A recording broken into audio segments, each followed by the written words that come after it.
Welcome back to Eyewitness News at noon. We're coming up on the swimming season, and there are some new recommendations from the American Academy of Pediatrics to prevent children from drowning. And joining us this afternoon to talk about those recommendations and the classes he teaches is Andrew Joseph, General Manager of Goldfish Swim Schools here in Indianapolis. My first question to you, how early should you start swim lessons for kids? Absolutely. Well, the AAP just came out with new guidelines, and their recommendation is starting the children by 1 year old.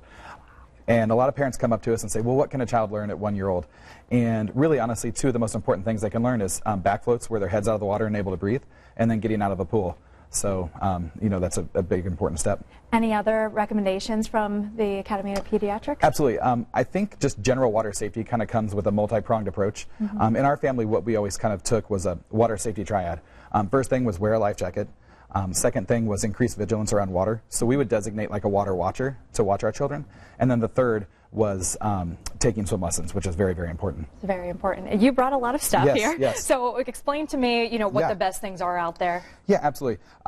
Like I said, that three-pronged approach, it's really important to always have a life jacket around open bodies of water. And that's a rule that goes from 1 year old to 100 years old. Yeah. So I've just brought a couple little simple things. I think a lot of people have seen, the puddle jumpers. These are actually great. They are U.S. Coast Guard approved, and they're a lot different than like the swimmies when we were kids. Yes, you just have the two. And they would blow up. Yeah. And that's what's different about these is they don't blow up. They're actually like a foam material. Got it. So they can't deflate in the water.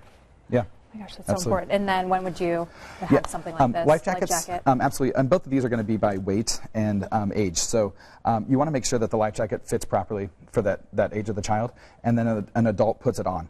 It needs to be snug so that it doesn't right up in front of their face, and also they can't slip out of it if their arms go up in the air. Is there a test? What's the test? Yeah, I think really just making sure that everything is strapped together. There's always like a little hidden strap for the ones for small children that go in between the legs. Got it. And then making sure that one's snug and snapped. So, all right. Yeah, absolutely. All right, you have a pretty cool acronym for us. I do. Water? Water, okay, exactly. Water. We can't forget that one. Absolutely. So parents out there need to realize, one, wear your life jacket. That's the W.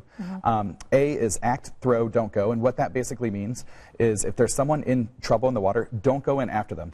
Even lifeguards have to use rescue tubes to give separation between that and the struggling person in the water. T is take swim lessons. E is educate and learn swim safety skills, which is kind of what we're doing today. And we'd love to get out in the community and make sure that we kind of spread the gospel of water safety. And then R is respect the rules of the pool. All right. Andrew, thank you so much. No problem. Thank you. And, of course, we'll have information on WTHR.com of where they can find you to sign up for swim lessons. That'd be great.